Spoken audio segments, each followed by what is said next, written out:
So, good day to everyone.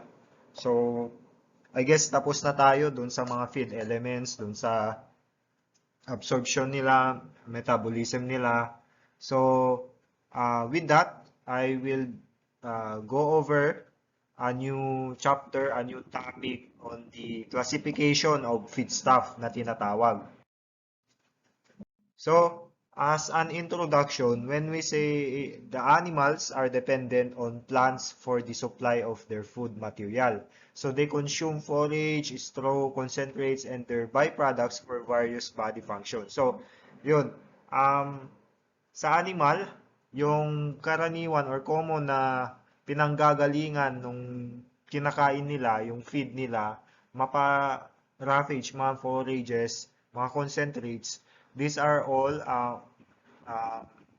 majority of it comes from plant. Although meron pa rin yung mga concentrates, yung mga supplement na uh, feedstuff na nanggaling sa animal, yung mga animal sources, pero majority of it comes from plant materials, sa mga plants natin.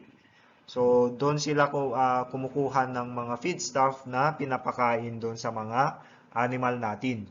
So, these feedstuff can be grouped as roughages and concentrate on the basis of bulkiness and chemical composition. So, um, yun yung two major na parang groupings ng feedstuff. So, you have yung roughages and then yung concentrate. So, ano nga ba tong mga roughages and concentrate na tinatawag? So, I will discuss it as we go on to this topic.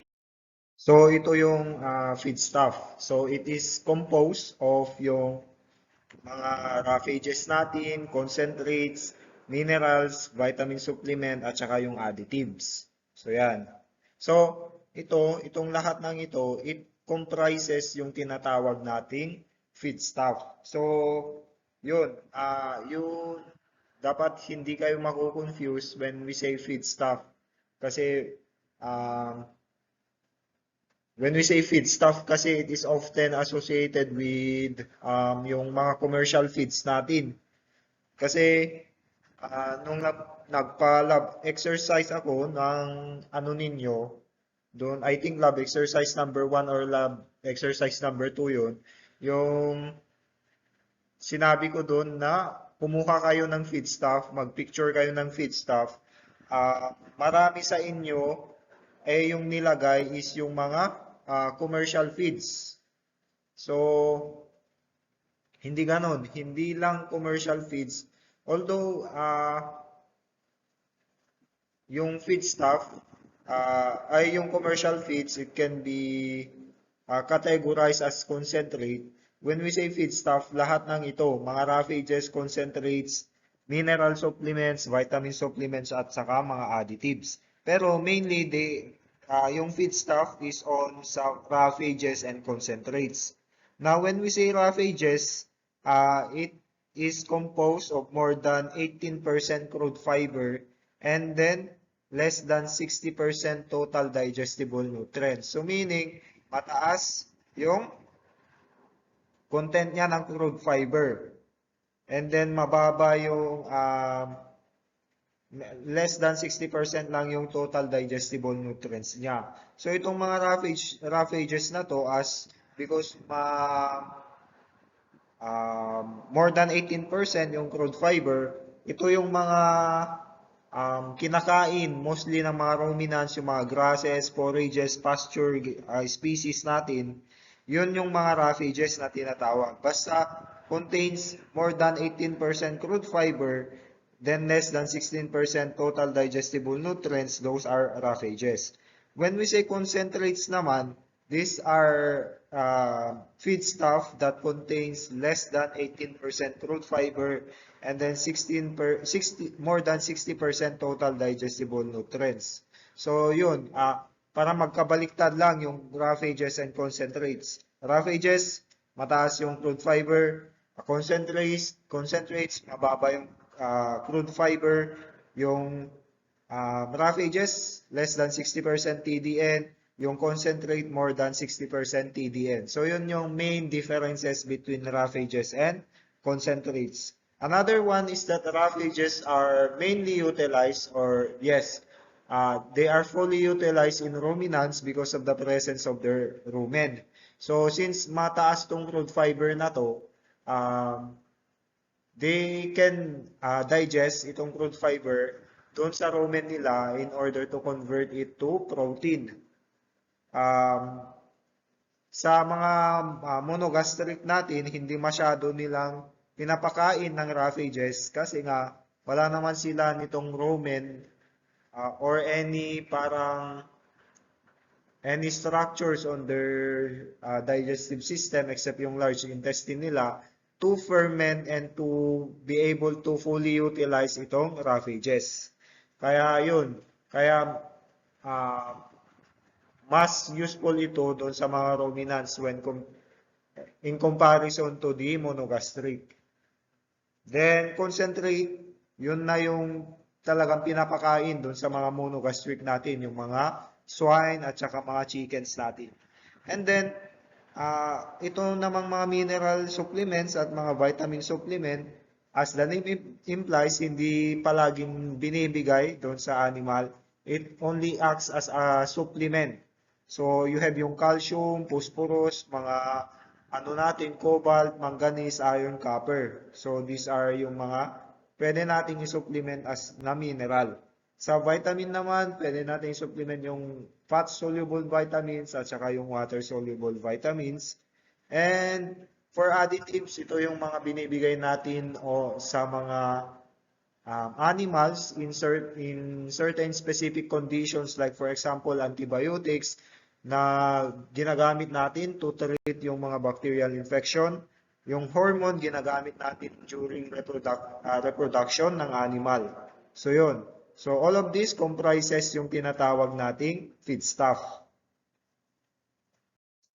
So now, I'm sorry for the pinicture ko lang doon sa libro, pero sa raffages kasi, 'di ba, feedstuff, raffages and concentrates.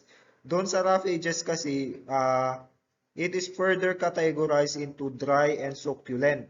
Now, when we say dry, they are more than 80% dry matter.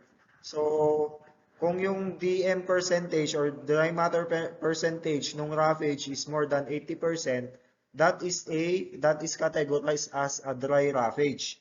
When it is less than 80%, that is categorized as succulent. So, meaning, yung mga succulent na yun, mas mataas yung water content compared dun sa dry. So, yun. Yung raffages, it is further categorized into dry and succulent.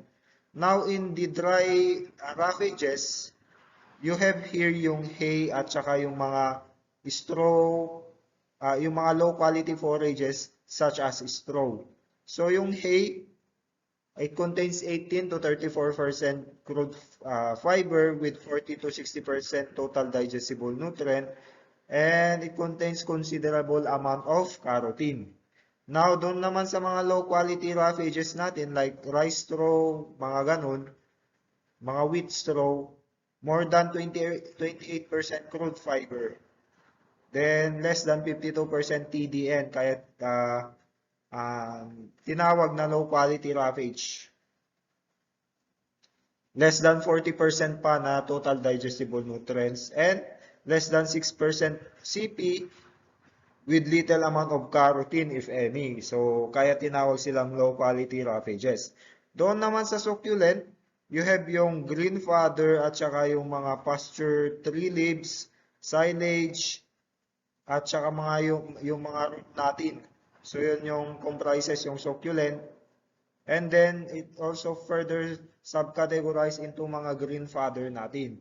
Now, itong mga green fodder natin, it can again be subcategorized into leguminous.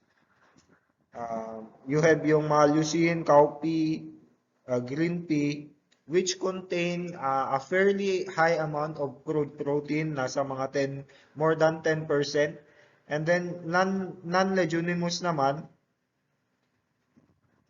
you have yung mga mais, yung mga napier natin. So, yon. And then, balik tayo dun sa hay. Ganun rin, it is subcategorized into leguminous and non-leguminous. So yun, that's for raffages. Basta tandaan yung raffages, it is further categorized into dry and succulent.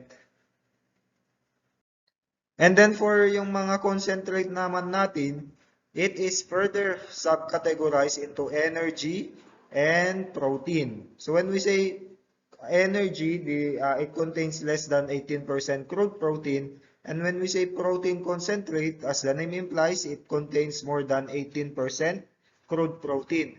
So, yung energy natin, these are energy concentrate natin. This comes from yung mga grain and seeds natin like mais, barley, sorghum, yung mga milling byproducts like wheat bran, rice bran, at saka may yung mga roots natin na turnip, potato, tapioca. All of these are dito nang gagaling yung mga energy concentrates natin. And then for the protein naman natin, it is further subcategorized into animal origin at saka yung plant origin. So sa animal origin, it contains a high amount of crude protein, nasa 47% crude protein, and then 1% calcium, then 1.5% phosphorus.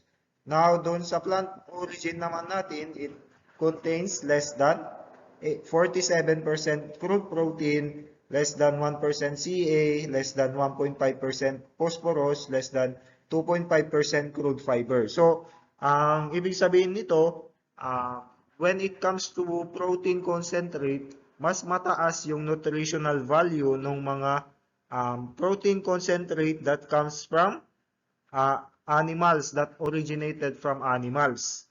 Pero yung disadvantage niya kasi with that of the plant origin is that mas costly, mas expensive yung mga concentrate na animal origin when compared to the plant origin.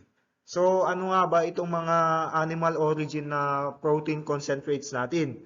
So, yan yung mga animal byproducts like blood meal, meat scrap, dried whole and skim meal, mga ganun, bone meal, feather meal. And then for plant origin, you have yung mga cakes, oil cakes natin na tinatawag, oil seeds natin. So yun mga yun. So this comprises yung concentrate natin. So let's first go deeper onto the raffages na tinatawag. So these are the feedstuff which contains more than 18% crude fiber and less than 60% TDN, and then more than 35% cell wall on dry matter basis. So yun yung mga raffages natin. So yung raffages, it can be further subdivided into the basis on the following: on the basis of nutrient density, on the basis of the season of cultivation, and then on the basis of legume. So first, let's discuss on the basis of nutrient density na tinatawag. So ito, on the basis of nutrient density ng mga raffages, you have yung maintenance type raffages. So when we say maintenance type raffages, they have 3 to 5% na DCP and fed to animals as maintenance ration lag. So yung DCP, this is the digestible crude protein, which is a measure of the amount of protein in the feed that can be digested and absorbed by the animal. So yun, nasa 3 to 5% DCP lang yung ano. So kaya tinawag na maintenance. It is only given to the animal for its maintenance. So yun yung mga green maize natin, yung mga sorghum natin, yung mga oat natin na raffages, these are on the maintenance type raffages. Now, for this ano naman, you also have what we call as the non-maintenance type na raffages. So, yung non-maintenance type na raffages, they have below 3% digestible crude protein and cannot provide maintenance ration to animals when fed alone. So, ito yung mga low quality na forages natin that comes from yung mga rice straw, mga wheat straw at saka yung mga stover natin. So yun, non-maintenance type sila. Below 3% lang yung crude protein na digestible. Then, you also have on the basis of nutrient density for roughages, you have yung productive type roughages na tinatawag. So they provide production ration to the animals and have 3 to 5% DCP. So yung isa for maintenance, yung isa hindi nakakapag-provide ng nutrients for maintenance. Ito naman productive type ration, uh, they provide nutrients for the productive ration of the animal. So you have yung cowpea, bersim, lucerne na tinatawag. So ito yung bersim, ito yung lucerne. So next naman is on the basis of the season of cultivation na tinatawag. So, you have yung kharif roughages. These are grown during the period of June to October. Yan yung mga kharif roughages natin. Example are yung cowpea, guar, rice, bean. Itong mga to, bajra or jowar, ito are most commonly sa India. Then you have yung mga mais and teosint na tinatawag. Then you have yung rabi crops which are grown from October to March. And then ito yung mga yon, examples, bersim, lucerne, menta, oat, barley, mga ganon. And then for the zaid roughages naman, these are grown in summer season from April to June. So yun yung zaid roughages natin. Examples are cowpea, mais, mga ganon.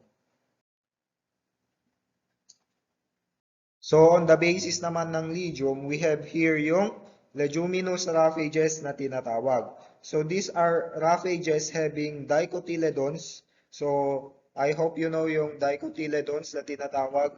Natakel na yan sa yung mga biology at mga crop science ninyo. So they contain dicotyledon seed and they are rich in protein. So yun yung mga leguminous roughages natin.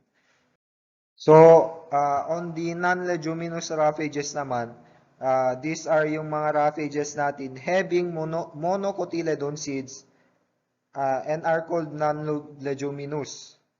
So, yun yung mga basta monocotyledon seeds, non-leguminous, and they contain lesser amount of protein compared to the leguminous roughages. Then,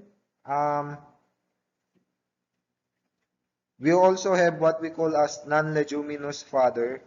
So, first is yung mais natin. So, yung Zea maize. So, this crop is very much popular among the farmers due to its dual use for grains as well as fodder. So, pwedeng as grain talaga, pwedeng gawing concentrate, pwedeng ipakain, pwedeng for human consumption. And then for fodder, kasi pwede mo namang gamitin yung leaves niya para ipakain doon sa animal. So, maize forage is more nutritious at milk stage. It is a non-leguminous kharif crop and it is a maintenance type fodder having 8 to 10% protein lang. So, yun. Kasi doon sa mga roughages natin, may mga certain stages doon sa plant that they are highly nutritious. So, for maize, they are nutritious at the milking stage daw. Then, non-leguminous sila, so meaning is monocotyledon yung seed nila, and they are a kharif crop. Then, another one is for maintenance lang sila. Then, you also have yung sorghum natin or yung jowar. Yung sorghum vulgare natin, it is also non-leguminous kharif crop grown under irrigated and non-irrigated conditions. So, pwede daw na parang nagpo-provide ka ng irrigation on the field or pwede hindi.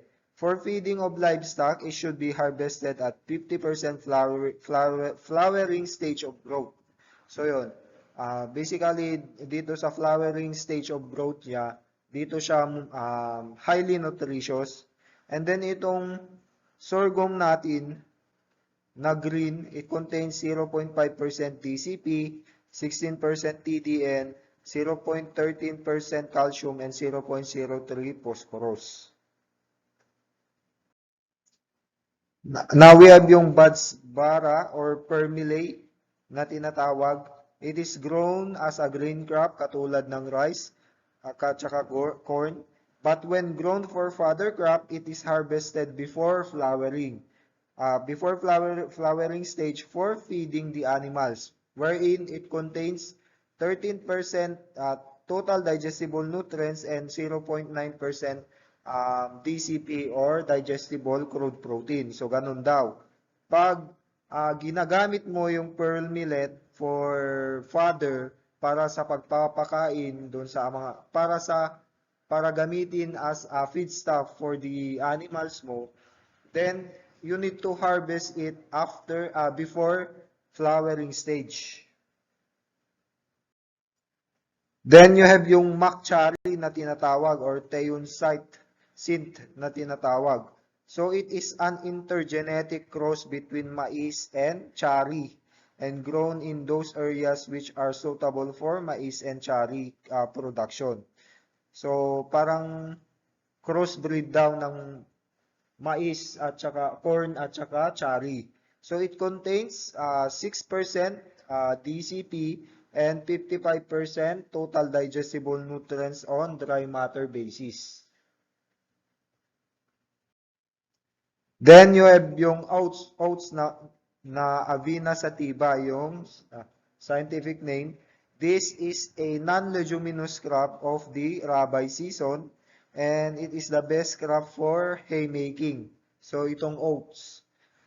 It is a maintenance type fodder having 7 to 9% CP and 55% total digestible nutrients. So itong oats daw, although pwede rin yung mga rice natin, rice is na pwedeng gawing hay natin, ito daw yung pinakamagandang crop for haymaking, yung oats. Then you have yung bersim na tinatawag most important cultivated forage crop in India daw.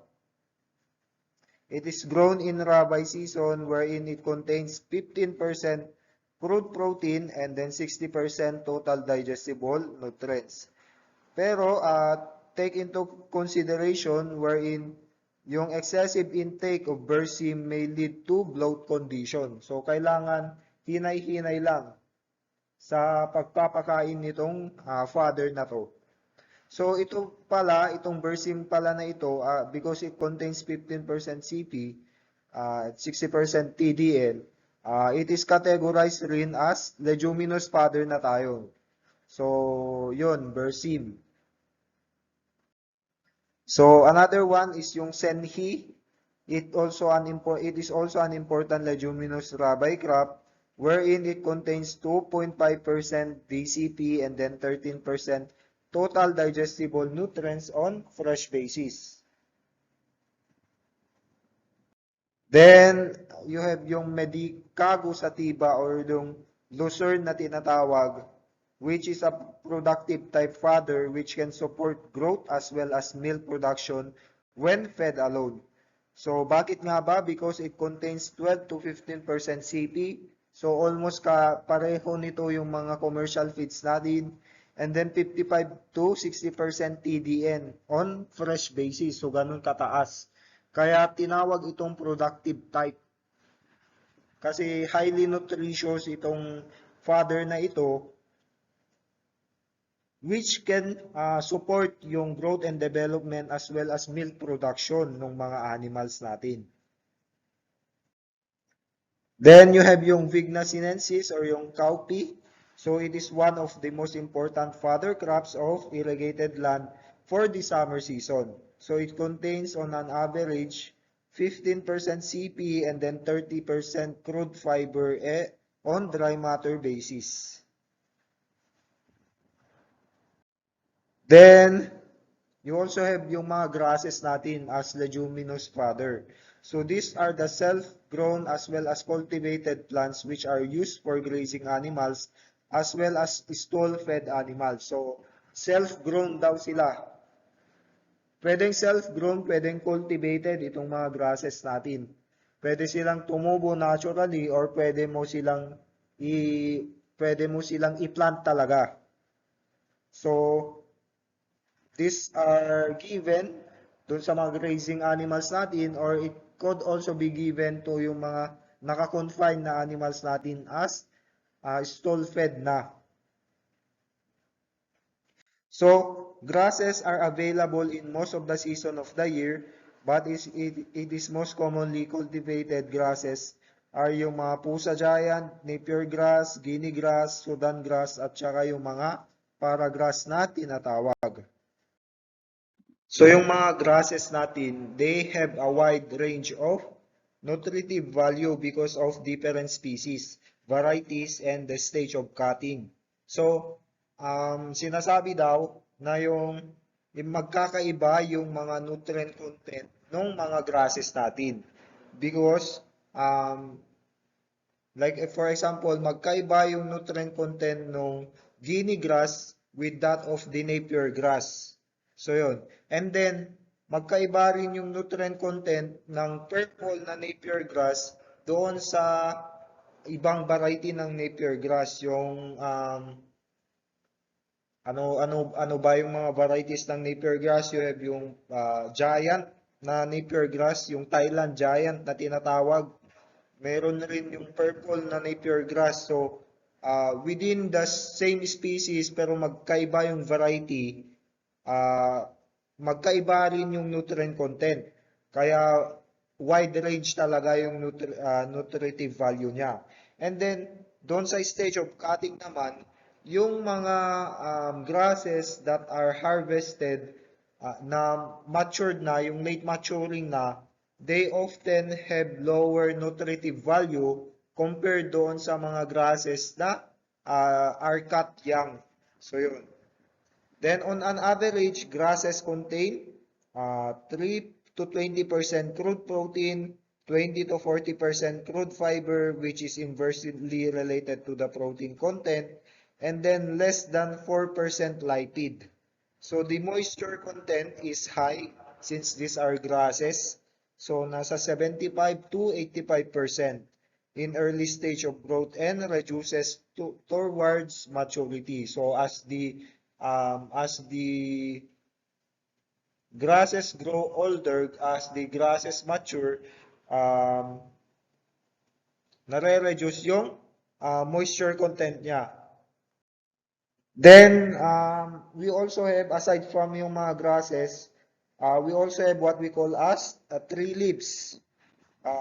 Yung mga tree leaves natin, it is a common practice in many parts of India, especially for sheep, goat, and yung mga camel nila. Pero, it is not often practiced here in the Philippines. Pero for the ruminants, yung common na nagpa-practice dito or yung common na nakikita mo yung feeding behavior wherein kumakain sila yung nung mga tree leaves is yung goat natin.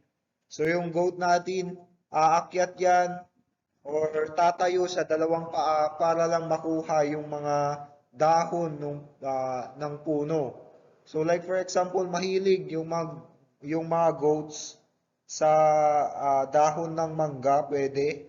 Kasi dito sa farm, dito sa Cafe Dingras, mahilig sila sa dahon ng mangga. Another one is mahilig rin sila doon sa mga dahon ng malunggay, mga ganun. So, yun.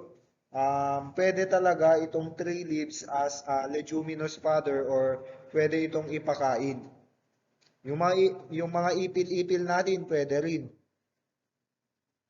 So, there is a wide variation in nutritive value of tree leaves, just like grasses, which can range up to 20% crude protein, 25% crude fiber, 5 to 10% either extract, 10% ash material, and then 40% nitrogen-free extract. So yun, wide range rin yung nutritive value ng mga tree leaves natin kasi iba-iba rin yung species, iba-iba rin yung variety. Then, yung mga tree leaves natin, they are a rich source of calcium and then they are a poor source of phosphorus. So, laging tatandaan yun. So, these have unbalanced calcium to phosphorus ratio. Kasi nga, mas mataas yung calcium, mas mababa yung phosphorus. Then, most of the tree leaves contain tannic acid, which is a toxic factor for animals and reduces the availability of protein. So, digestibility of protein is reduced. So, yun. Yun lang yun yung parang main disadvantage ng isang tree leaves. They contain toxin. Like for example, itong tannic acid na ito. Yung tannic acid kasi na ito, it can reduce yung protein digestibility doon sa ng isang animal. So when there is a reduction in the protein digestibility, meaning hindi na nadadigest, hindi na na-break down yung protein into yung mga amino acids na pwedeng i-absorb ngayon ng animal. So meaning, hindi na utilize yung protein na nanggaling doon sa tree leaves kasi meron siyang presence ng tannic acid. Then, another one is yung mimosine which is present in yung mga ipil-ipil natin. Itong mimosine na ito, it is another toxic substance. So, yung mga tree leaves natin are fed as grazing the animal by animals or by making a tree leaf mixture, which is also used as a protein supplement, especially in ruminants. Then, aside from yung mga grasses natin, aside from yung mga tree leaves natin, we also have what we call as yung mga roots and tubers natin. So, first, let's go with the roots. Yung roots natin, this include yung mga carrots, turnips, mga sugar beets natin. Now, the sugar beet, it is grown primarily for its sugar content and is normally not given to animal as such. However, the two byproducts from the sugar extraction industry, uh, yung sugar beet pulp and yung molasses are important and nutritionally valuable animal food. So sinasabi daw na yung sugar beet, hindi talaga mainly for animal feed. Mainly for its sugar talaga. As the name implies, sugar beet, ginagamit ito like sa sugar cane, ay ine-extract yung sugar. Now, during the extraction, nakakapag-produce ka ng sugar beet pulp at saka sugar beet molasses which are byproducts of sugar beet. Itong dalawang ito, these are important and nutritionally valuable as animal feed. So, ano nga ba yung pagkaibaan ng roots at saka tubers? So, when we say roots, these contain high moisture. So, mataas daw yung moisture content. Nasa 75 to 95%. And it is low in crude fiber. Nasa 40 to 30% lang. So, yung organic matter ng mga roots natin, it consists mainly of sugar, around 50 to 75%, and it is of high digestibility. So, highly digestible. So, an example of roots that can be given to the animal as feedstuff, you have yung carrots. So, yung carrots are not given on a large scale for feeding to the animal. So, this crop kasi is mainly grown for human consumption as vegetable at saka doon sa mga salad natin. So, sinasabi na yung carrot pwedeng ibigay doon sa animal, pero mas valuable ito, mas may economic value ito as feed or as a food for human consumption. Pero, pwede pa rin ibigay ito doon sa animal. So, even then, carrot is a valuable feed for all classes of animals, being particularly for horses. So, yun yung parang generic na ano. So, pag na doon sa mga cartoons, yung palaging binibigay doon sa horse is yung mga carrots or yung apple. So, mga ganun. So, they, gustong-gusto talaga ito ng mga horses. So, yung carrot has a dry matter content of about 11 to 13% and metabolizable energy value of 12.8 megajoules per kilogram of dry matter. So the carrot is a rich source of carotene as the name implies. Carotene. So another one is yung mga turnips natin na tinatawag. So turnip is grown as vegetable crops rin for human consumption. Uh, this root crop can be grown in a variety of soil including yung mga alkaline soil, and the roots can be fed to animals, but in practice it is not common feed or for livestock. Kasi nga yung turnips natin, these are commonly grown for human consumption. Then there are two types ng turnips that are grown. You have yung yellow flesh cultivar which have high dry matter content when compared to the white flesh cultivars.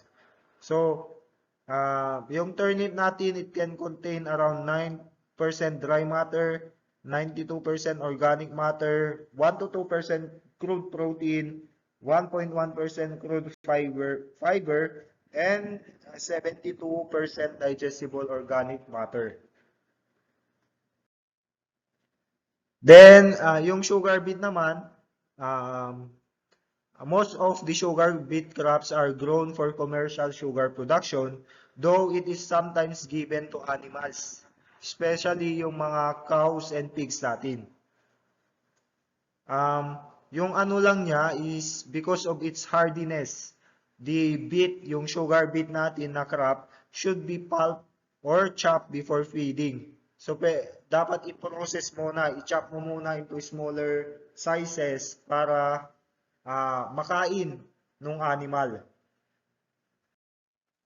So, yung sugar beet natin, it contains around 22 to 25% dry matter, then 4 to 6% crude protein, 4 to 6% crude fiber, 65 to 75% sugar, and yung digestible organic matter niya is about 85 to 90%, whereas yung digestibility of crude protein is about 35 to 40%. Now, if we say naman mga tubers, so magkaiba to dun sa roots. Yung tubers naman differs from root crops in containing either starch or fructans instead of the sucrose as the main storage carbohydrate. So, this is on yung sa difference nila in terms of nutritional value. Pero in terms of yung parang physical characteristic nila, yung ibang characteristic ng roots and tubers, I'm sure na-discuss na ito sa mga crop science ninyo. Pero since we're talking about animal nutrition sa mga nutrients, yung difference nila is that dun sa nutrients na makukuha mo. So, yung mga tubers contains either yung starch or fructans. Contains yung sucrose. So, yung tubers contains yung starch or fructans as the main storage of carbohydrates. Then they have higher dry matter and lower crude fiber contents and are more suitable than roots for feeding to pigs and poultry. Diba kanina sinasabi ko na yung mga example ng mga root crops like carrot, mga sugar beet, mga ganun, those root crops, although they are okay or they are suitable naman para ipakain doon sa animal, those root crops, most of the root crops kasi, they are pinaparami nila for human consumption, hindi for animal consumption. Pero for tubers, they are more suitable for feeding ng mga animals, like for example, yung mga pigs and poultry natin. So the main tubers are yung mga potato, tapioca, yung mga sweet potato. So, yung tapioca or yung cassava, yung manihot esculenta, it is a tropical shrubby perennial plant, so which produces tuber at the base of the stem. So parang ganito yung naproproduce niya. So the chemical composition of these tubers varies with maturity, cultivar, and growing condition. So cassava tubers are used for the production of tapioca starch for human consumption. Although yung mga tuber na to, it is also given to cattle, pig, and poultry. So yung nutrient composition ng cassava natin, it contains 35 to 40% dry matter, 90 to 98% organic matter, 3.4% crude protein, and then 4.3% crude fiber. So the plants and tubers contain certain degree of poison since they contain varying proportion of yung cyanogenic glucosides. Yung linamarin and yung lutaustralin, which readily break down to give hydrocyanic acid. Now, this hydrocyanic acid, ito yung parang toxin, dun sa magiging toxin sa katawan ng animal. Kaya, it is recommended na pag nagpapakain ka ng mga cassava sa mga, like for example, yung mga pigs natin, it is recommended to cook it para matanggal itong poison na to, yung linamarin and yung lutaustralin na tinatawag. Then, another tuber is yung potatoes natin, yung Solanum tuberosum. So, it differs from the root crops in that the main component is starch and not sucrose. And the starch contents of the dry, yung dry na potato is particularly suitable for pigs and poultry. So, the crude fiber content is about 3 to 4%. And the crude protein of the dry matter is approximately 9 to 10%, about half of this being in the form of non-protein nitrogenous compound, and the protein of uncooked potatoes is poorly digested. Kaya, almost lahat naman ng tuber, it is recommended that you process them by cooking. So, yung cooking kasi, it breaks down a lot of components dun sa tuber, which makes it easier for animals to digest it. Then, potatoes are a poor source of minerals except of the abundant element potassium. So, the calcium content being particularly low also. So, pero yung phosphorus content is higher since this element is an integral part of the potato starch molecules, but some 20% of it is in the form of phytates. So sinasabi, laging tatandaan, potatoes are poor source of yung mga minerals except yung mga potassium and calcium. Or particularly yung mga potassium and calcium natin that are particularly low, pero yung phosphorus niya mataas. 20% of the phosphorus of potato is in the form of yung phosphorus na phytates. Then another one is yung sweet potatoes natin.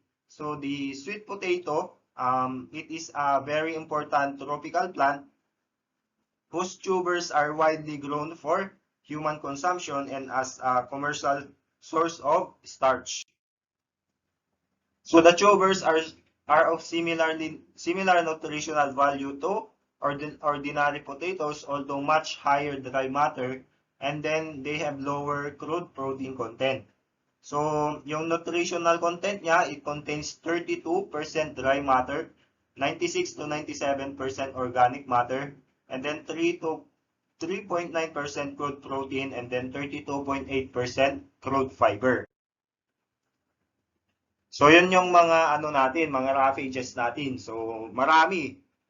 Basta laging tatandaan yung rule, more than 18% crude fiber, less than 16% TDN, no, yun na yung ano natin, raffages natin. Marami yan. From tree leaves, mga grasses, mga roots and tubers. So yan, lahat yan. Mga leguminous crops natin, lahat yan, it falls under yung raffages. Now for concentrates naman, yung role natin, laging tatandaan, less than 18% crude fiber and then more than 60% total digestible nutrients. So yun yung concentrates natin. So concentrates constitute essential part of the ration. So this is well-known fact that raffages alone cannot supply all the essential nutrients to the producing, growing, and working animals. So they include oilseed cakes, cereal grains, and their byproducts para ma-supplement yung animal. So yun, malalaman ninyo sa mga succeeding topics, lalong-lalo na sa ration formulation, na yung mga nutrient requirement ng isang, like for example, like yung nagpro-produce na dairy cow ng 5 kg na milk, yung nutrient requirement niya, hindi talaga mamimit yun kung yung ipapakain mo lang is yung mga yung mga forages, yung mga raffages mo. Hindi talaga mamimit yung protein requirement, yung nutrient requirement niya, particularly yung crude protein requirement niya. Kaya, yung ginagawa dapat, yung recommended dapat is you supplement it with concentrate. Dapat mag-supplement ka pa rin ng concentrate. So, an example of concentrate, first is yung mga cereal grains natin. So the cereal grains are high in starch and then low in fiber. Then they have abundant supply of total digestible nutrient and net energy. So yung digestible crude protein ng mga cereal grains ranges between 7 to 10%, and yung total digestible nutrients niya from 70 to 80%. So mataas talaga. So the cereals, although mataas yung mga TDN nila, are deficient in calcium containing less than 1 gram per kilogram dry matter. So ganun lang. Medyo mababa yung mineral content niya. Although yung phosphorus naman, it is higher pa rin kaysa doon sa calcium, being nasa 3 to 5 grams per kilogram DM. So, mas higher siya compared doon sa calcium, pero all in all, mababa pa rin itong mga mineral content nila. Then, the cereal grains are also deficient in vitamin D, and then yung mga calves, mga pigs, and poultry depend upon cereal grains for their main source of energy. So, yun. Kung nakita mo doon sa ration formulation mo, doon sa pag-formulate mo ng feed, na hindi na-meet ng forages or raffages yung nutrient requirement niya ng isang animal for energy, yung gagawin mo is mag-supplement ka ngayon ng concentrate, kasi ito yung parang binibigay para ma-meet yung energy requirement of a animal. Then, an example of cereal grain, you have yung barley, which is the second main rabi crop in India. It contains about 7 to 8% digestible crude protein and then 75 to 80% total digestible nutrients. So, it also contains mababa. So, di ba sinabi ko kanina na mababa talaga yung minerals and vitamin content ng concentrate. So, nasa 0.07% lang na calcium at saka 0.28% lang na phosphorus. Then, also, yung mga barley natin, it is also deficient in vitamin A, D, as well as yung mga B vitamins natin na riboflavin. Pero, it is rich in niacin content. Then, another one, yung popular pa, is yung mais natin. So yung mais natin, it contains 7% na digestible crude protein and then 80% total digestible nutrients. So talagang mataas. So ito yung parang popular na ginagamit as concentrate na supplement pag hindi na-meet yung nutrient requirement ng isang animal.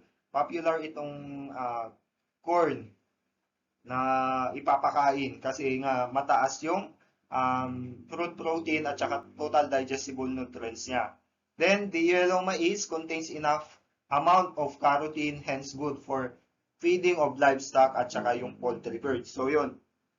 Pansin nyo sa mga poultry natin, dun sa mga swine natin, talagang dun sa feeds nila, talagang may content ng corn doon. Then, protein content varies from 8 to 12% and it is deficient in lysine and methionine. So, yun lang yung parang drawback niya. Talagang deficient sa lysine and methionine, which is particularly bad for the animals that have yung limiting amino acid is yung lysine and methionine like poultries and swine. So, kailangan pa rin i-supplement mo ng ibang cereal grains. So, maize contain about 730 grams yan ng starch per kilogram dry matter. And it is very low in fiber and has high amount of metabolizable energy. So, yun yung cereal grain natin. Then, another one is oat, yung Avena Sativa. So, the oat has always a favorite cereal for ruminant animals and horses, but has been less popular in pig and poultry feeding because of its comparatively high fiber content and low energy value. So, meaning, although it is considered as concentrate, compared to the other cereal grains, mataas yung fiber content nitong oat. So, it is popular dun sa mga ruminants natin kasi they could digest, they could make use of high fiber content na mga feedstuff. Pero hindi ito particularly popular dun sa mga monogastric natin like pig and poultry kasi nga mataas yung fiber content, hindi naman nila masyadong na-utilize or they could not efficiently utilize yung high fiber content na feedstuff. So yung crude protein ng oat content, it ranges from 70 to 150 grams per kilogram DM. And it contains around 7 to 9% digestible crude protein and then 70 to 72% total digestible nutrients. Then, tulad ng ibang grain crops or cereal grain na pang-concentrate, it contains 0.12% calcium and 0.33% phosphorus, which is mababa. Then, it is more palatable and nutritious as compared to other cereal grains. So, yun yung advantage ng oat natin. Then, you also have yung wheat. Yung wheat naman, depending upon the variety, the crude protein ranges from 8 to 14%. Then, itong wheat natin, it is a good source of energy, but it is seldom used for livestock feeding in the country. So, yun. Wheat kasi hindi naman popular dito sa Philippines. More popular ito doon sa mga bansa like United States. Then it contains mataas 12 to 14% crude protein and then 85% total digestible nutrients. So poultry are less susceptible. Although yung mga wheat natin kasi with a high gluten content should not be given since doughy mass may accumulate in the crop. So, yun lang yung disadvantage. Since it is high in gluten daw, pwede na mag-accumulate yung kinakain na wheat doon sa crop ng animal. Pwedeng ma-stock doon sa crop ng mga poultry natin. So, yun. Then, another one is yung Oryza sativa. Alam naman natin yan. Yung rice, it is the main cereal crop of Eastern and Southern Asia. So it is a good source of energy, but it is seldom used for livestock feeding since this is a valuable cereal grain for human consumption. Since yung culture natin, talagang hindi mawawala yung rice sa pagkain natin o kahit mapa-breakfast lunch or dinner, talagang rice yung parang side, yung um, present pa rin. So, it is seldom used for livestock feeding. Pero yung byproduct niya na rice polish contains 12 to 14% crude protein and about 12% of oil. Then rough rice may be used as a food for ruminant and horse, but brown rice is preferable for pigs. And yung rice hull nila are high in fiber content and can contain up to 210 grams per kilogram DM of silica. Then, aside from yung mga cereal grains natin, we also have yung mga oilseed cakes na tinatawag. Now, these are the byproducts left after the extraction of oil from oilseeds. So, yung mga, di ba, yung mga oilseeds, common sense, ini-extract yan for their oil. Now, yung natitira doon sa seed, yung oil seed, after na-extract yung oil, after nakuha lahat yung oil, yun na yung oil seed cake mo. So, byproduct na to. So, we have here yung cotton seed cake. So, in cotton growing area, it is main source of protein to livestock. So, kung doon sa area mo, nag-aano sila ng cotton, nagtatanim sila, pwede mong gawin ito, yung cotton seed cake. Pwedeng main source of protein mo ito. So, it contain around 38 to 40% crude protein. So, ganun kataas. And it is a very much used for feeding of yung mga cattle natin. Cake contains 18%. Itong cotton cake, 18% DCP, 72% TDN, 0.11% calcium, and then 0.53% phosphorus. The cake contains more than 0.065% gossypol, and it is deficient in lysine and not fit for feeding to swine, poultry, and calves natin. As a main source ng feedstuff, pwede lang as supplement. So yun. And then, we also have linseed cake. It contains about 26% DCP, 72% TDN, 0.49% calcium, and 0.89% phosphorus. So yung mga linseed cake natin, it is used for feeding of horse and young calves, and it is also good for pregnant animals. So, kasi it is a good source ng protein, lalong-lalo na for cattle, buffalo, sheep, and swine. Pero hindi ito good source of protein in poultry ration. Then, yung mga immature linseed natin, it contains small amount of cyagenetic glycoside, limarin, and linase enzyme, which hydrolyze into hydrogen cyanide, which is very toxic to animal. So, kailangan na i-process mo to. I-process mo itong linseed na ito. So, normal processing conditions will destroy the linase, and then the cake is safe for feeding na. So, kailangan i-process mo pa rin. Linseed meal has a protective action against selenium poisoning also. And then, we also have ground nut cake na tinatawag, which contains 40 to 50% crude protein, then 70 to 75% total digestible nutrients with low content of calcium and phosphorus pa rin, like 0.08 and 0.23% respectively. And it is an important source of protein for livestock feeding. So the content of oil is variable according to the process of extraction of oil. So yun. Yung mga groundnut cake natin can be fed to the cattle, mga buffalo, sheep, goat, poultry, and swine. So it is liable to contain a toxic factor known as aflatoxin. So mayroon siyang aflatoxin na content, which is produced by yung fungus Aspergillus flavus, particularly during warm rainy season. So it may also be rancid, particularly during rainy season. Therefore, it should not be stored for more than 6 weeks. So kailangan na mag-ingat tayo sa pagpapakain itong groundnut cake. Kasi nga, during mga rainy season, yung fungus pwedeng tumubo dun sa groundnut cake, which produces yung toxin na aflatoxin, which is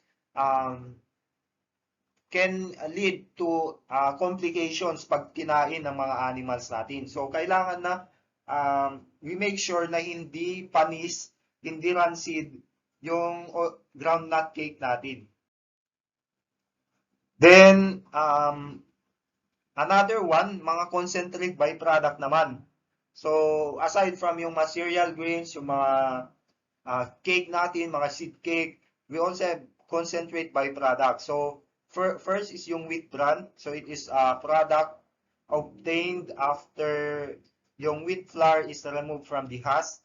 So, it is widely used as concentrate mixture for dairy animals because it contains 10% DCP, 65% TDN, 0.07% calcium, and 0.35% phosphorus. So, in concentrate mixture for growing young calves, wheat bran may be incorporated up to 50% of the total grain mixture. Doon daw sa mga growing natin na young calves, pwede half nung pinapakain mo is wheat bran. So, ganun karami, pwede. So, another one is yung rice bran natin, which is mostly used for horses. Feeding of rice bran alone may result in colic pain due to the formation of ball or yung bolus inside the intestine. Then it contains 7% DCP, 65% TDN, 0.06% calcium, and 1.12% phosphorus. So, ganun karami. It is also used for cattle, buffaloes, sheep, swine, and poultry feeding. So, ito yung pinaka parang popular here in the Philippines, yung rice bran kasi almost lahat naman ng mga livestock natin from cattle, buffalo, sheep, swine, at saka poultry, kinakain to, pwedeng ipakain. Then, you also have yung mga rice polish natin. So, yung rice polish natin contains about 3% fiber, 12% fat, and 12 to 14% protein. So, this is an excellent source of energy, and it is rich in vitamin B complex. Then, another one, aside from concentrate byproduct, we also have yung mga concentrates that are from animals, yung animal byproduct natin. So, first is yung fish meal. So, yung fish meal, it is produced by cooking fish and then pressing the cooked mass to remove most of the oil and water. So, yun yung fish meal. After you remove yung oil and water, you are left with itong fish meal. So, it is highly nutritious feed obtained from fish body. It contains about 10% moisture, 55% protein, 6.9% fat, and 25% mineral salt. Particularly, 5.4% calcium and 3.4% protein. And then, it contains also vitamin A, D, and rich source of vitamin B. Pero, dapat ma-sterilize muna yung fish meal before you feed it to animal. And then, one of its advantage rin is yung fish meals they do have a certain smell. Kaya kung naparami yung binigay mo na fish meal doon sa feed mo, medyo baka ayaw na, magiging unpalatable na for the animal. Then another one is blood meal. So it is major slaughterhouse byproduct which contains over 80% crude protein, pero poor ito sa calcium and phosphorus content. Yung blood meal is incorporated only in poultry ration in this country. Another one is meat meal. This is obtained by boiling and drying the meat obtained from dead animals, which is subjected to fine powder, and then it contains almost all the nutrients found in meat, and it is a rich source of animal protein.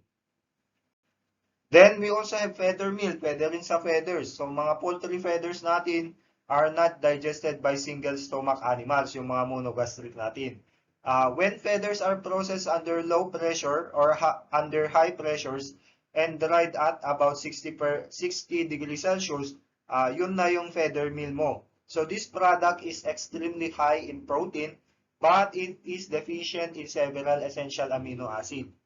And then it is only used primarily in ration of swine and poultry. Then, last is yung bone meal. So, yung bone meal, it is rich in calcium, phosphorus, and low in protein. And it is used primarily in ration of swine and poultry. So, yun yung mga different feedstuff natin. So, which I focus on yung sa roughages and yung mga concentrates natin. Kasi, yung pinresentan ko kanina, di ba? Yung feedstock, it composed of the roughages, yung concentrate, as well as yung mga vitamin and mineral supplement, at saka yung additives. Pero mainly talaga, when we say feedstuff, ito, um, roughages and concentrate, and yung mga mineral vitamin supplement, mabibili ito doon sa mga farm supply, at saka yung additives natin like antibiotic, pwede rin mabili doon sa farm supply. So with that, that ends my video lecture on the feed stuff, different classes of feed stuff. So I hope you go over this, as this will also be included in your exam. And with that, thank you for